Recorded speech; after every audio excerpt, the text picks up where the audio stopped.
Coach, it's really exciting to talk to you, but of course, a bummer. Exit interviews always are. I want to get started with you in the hammock in this episode. So you spent a lot of time there, but I wonder if you had more strategy talks at the camps than what we saw in the episode. Yeah, I mean, I love being in a hammock, breaking the fourth wall. There's three cameras on coach and one for the rest of the tribe. And I'm a very creative person. And when there's chaos, I tend to make happy little memories. My oldest son said that when he was 8 years old. He said, Dad, you take the chaotic moments in the house, stressful moments, and you turn them into happy little memories. So that's kind of like my MO. But I was sitting in the hammock and, singing songs and just doing my thing and just creating happy memories in a very stressful environment. I did talk to people and I did have some heart-to-heart conversations, but I did take Rizzo and Chrissy's advice, like lay low. I thought that was going to be the best play. In hindsight, I probably should have gone out there more, but I did confirm with my alliance, people were coming up to me. I made a decision to just be in the hammock. And so people were coming up to me and it was kind of like my office. And so people were checking in with me. I did go and have some conversations with other people. In hindsight, I should have done it a lot more. And did you sense a vibe shift after Cirie returned? Because in the episode, that certainly was the experience. Well, yeah, I mean, actually, I did feel a shift, but it was in the positive direction. It speaks to Cirie in that moment. I don't think that she has not done that much in this season to this date. She's gotten Rizzo and Ozzy, and she's subtly, doing things behind the scenes. But in this scene and in this episode, we see Cirie, really rise up to what she is capable of. Deep emotional deception. We sat on the hammock. We talked about my kids. We had a great moment. I said, "You're just like the cavalry coming in to save the day." Because I was looking at the numbers and I was thinking, yeah, it's kind of like 6-6 or whatever it was. And I said, Cirie's back. It's tipped in our favor. I didn't know about Stephanie having an extra vote, which would have tipped the, scales in our favor. But, Cirie is great when she wants to be. And so I thought it tipped it in my favor. That's the level of artistic deception that she was able to have in that moment. Yeah, she can really mist everybody. When it comes to the conversation with Tiff, did you really have no answer when she asked you point blank who orchestrated the votes against her, or was that just an edit? What really happened there? I don't remember. There's so many things that happen out there. My wife last night when we were watching it, she was like, "Did you not?" What she was like, "That's a terrible pause. That makes you look so bad." I would say that there was definitely a pause. I'm sure that I threw some name out there, but look, people, I'm not good at lying. It's why last night was a stupid decision. You literally are taking the known quantity. I've never gone into a vote and done differently than what I said that I was going to do. Ozzy knew he was going home in South Pacific. Cirie knew she was going home. I've never deviated from my vote. To vote out a known quantity is idiotic. And maybe it'll be to everybody's, downfall. Maybe it won't be. But it was just really, it was really a poor strategic vote, to send me and Chrissy home. Yeah. And speaking of the double elimination, this new twist has a lot of fans divided after watching the episode. Would you have chosen a different player to pair up with if you knew that you could be eliminated together? Yeah. Here's a message for all the fans. Zip it. Okay. I mean, seriously, don't say boo diddly. Survivor's been on air for 50 seasons. Do you agree with everything that they do? Of course you don't. But who cares? The show's still going. They're keeping it spicy. They're keeping it unpredictable. Hats off to Jeff and the producers for slaying, the ultimate dragon. And that is staying relevant and being on TV. So the fans can zip it. Because if we didn't have it, then they'd be like, there should have been more twists in this season. I didn't know. We didn't know, which is the beauty of it. Of course, I would have picked somebody different. You'd be foolish to pick for somebody from your own alliance. You'd pick somebody from the other alliance to make it happen. So, that was part of the magic of it all, keeping everything in cloak and dagger secrecy until the last moment. And then it was like, wow. Who would you have picked if you could pick differently? Yeah, I mean, I think I probably would have picked Devon's because, I knew that as I put my foot in my mouth, Devins is the Christian's middle, some of the middle people. Hell, those middle people wanted to work with me at the merge. They all came to me saying, "Coach, coach, coach, coach." And I got mad in the episode before because we're all returning players. There should be a level of savviness around us, and nobody wanted to split the votes. They wanted to go 12 votes on D. It blew my mind. It was such an easy vote. You want to go 12? 12 on D? Yes. You want to go 12 on D? Yes. Chrissy, Stephanie, Ozzy, everybody. Yep. I'm like, this is like, you guys are like, should have a higher, IQ than this. So that's why I got really mad in that moment. But I think I would have picked Devins. Oh, why would you pick Devins? Because of course he wasn't in your alliance. You wanted to pick a middle person. Was he a strategic threat because of his idol savviness? What was it? Yeah, and I just think he's a likable guy, and I think that he's receiving information. I called him the noble bard after the game was over with, and I said, you're receiving information and you're laughing, and everybody thinks that you're kind of like the court jester, but inside you're getting all the cards and manipulating them in your mind. So that's why. Yeah, and so in Tribal Council, what did you think about his idol move?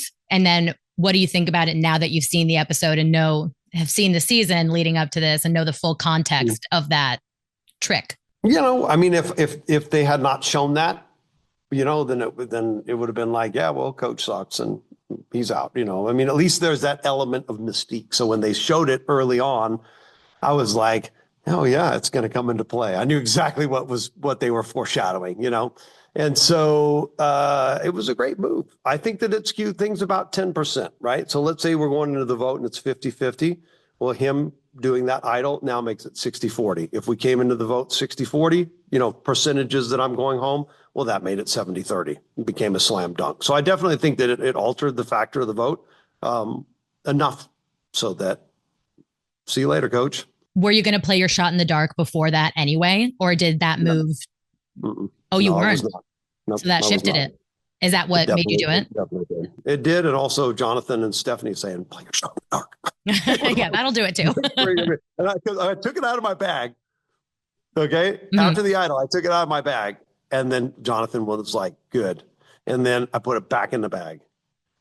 And then he said, and then I put it back out again. And, Jonathan and I are really good friends. He's such a champ. I really have an enormous amount of respect for him. Yeah. And now could you and Chrissy both have played your shot in the dark? Or was it like the rule was only one from the pair could? No, that was vague, right? I mean, I don't know. And maybe they explained it to us. I in hindsight, I wish she would have, because it would have been 33% chance then that our odds would have been increased.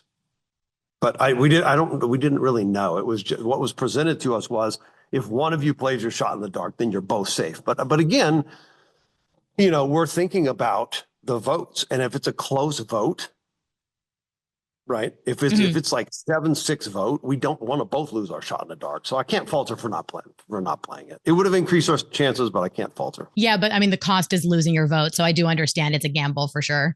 Yep. And then did you ever suspect that Ozzy was against you in this episode? Because we saw a clip where you said, I don't need to worry about anything, man. And then what was it like for you watching the scene where with Tiff, where he said, I want to offer coach to you on a silver platter?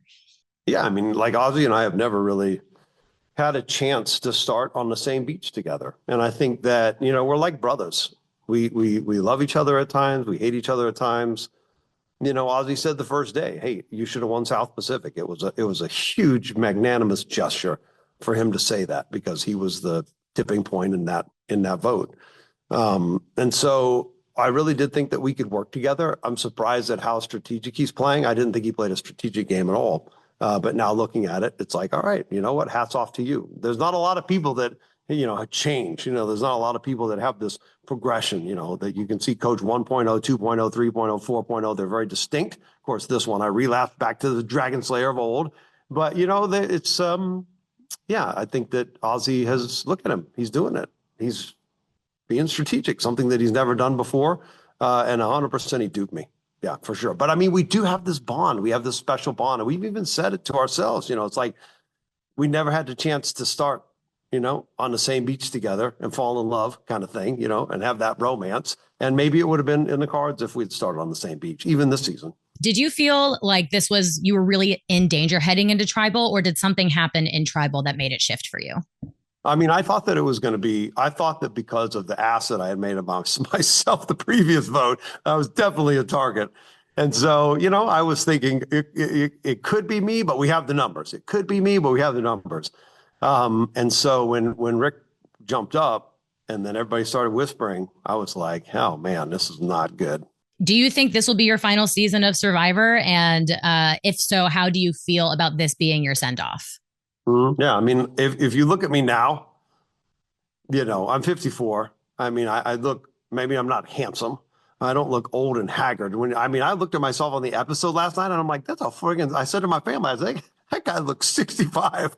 It's a hell of a lot harder at 54 than it was at 37 or 38, like I did the first time. So I don't know, I don't know if it's the last time. I'm not one of these people. I've turned down a lot of shows. I turned down 2 shows in the last week. I would go on Traders, I think, if they asked. I think I'd have to go cross that bridge when I come to it. But, with Survivor, it's like, I think this is my last time. And did I love it? Amazing. I mean, it was destiny. It was destiny for me to say yes, destiny for me to go out like I did. And I had a great time. It was joyous.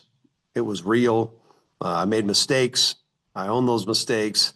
And it was just a great time. I'm so glad I went back. I think a lot of fans are as well. I'm glad you came back too. And the tribal council with Colby and Cirie, the really emotional moment that you had, did that feel like a goodbye for you? I know for Colby, it of course did. Yeah, I mean, it did for Colby. And, he should never come back, actually, right? Because in Heroes and Villains, everybody hated him. He was like, they're like, Colby's a wet noodle out there. He's, Tyson said, take away his man card by, beating him. I mean, I would hate to be Ozzy losing a coach who's not a good challenge player, Colby losing a coach. That's a tough pill to swallow. But he really did not have a good run. And people loved him this time. And they really received what he was buying. And Colby's a great guy. Listen, Colby called me yesterday morning at 5 o'clock my time. I was sitting on my front porch reading my Bible. He knows that. With my heater on, 40 degrees, and having my coffee. And he called me and he said, Coach, I just want to know how you're doing. It was actually, like it's a little bit emotional for me because I had a lot of people checking on me yesterday. I make real relationships out there. It's not just a game to me.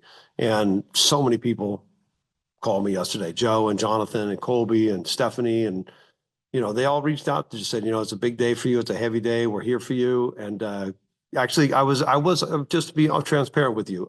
Yesterday morning, I was feeling it, and it's like maybe I could have done something different, and maybe and they are starting to make me look a little bit like an ass. They didn't do that all season. Now they're starting to like make fun of me, and people are eye rolling and everything. And so I started like getting caught up into that, and the negativity online. And Colby's call really straightened me out. I told him I'm really grateful that he was, my rock and saying, Coach, man, there's nobody like you. This huge legacy that you're leaving on the game. And it was cool. It got me straight. It got my mind straight.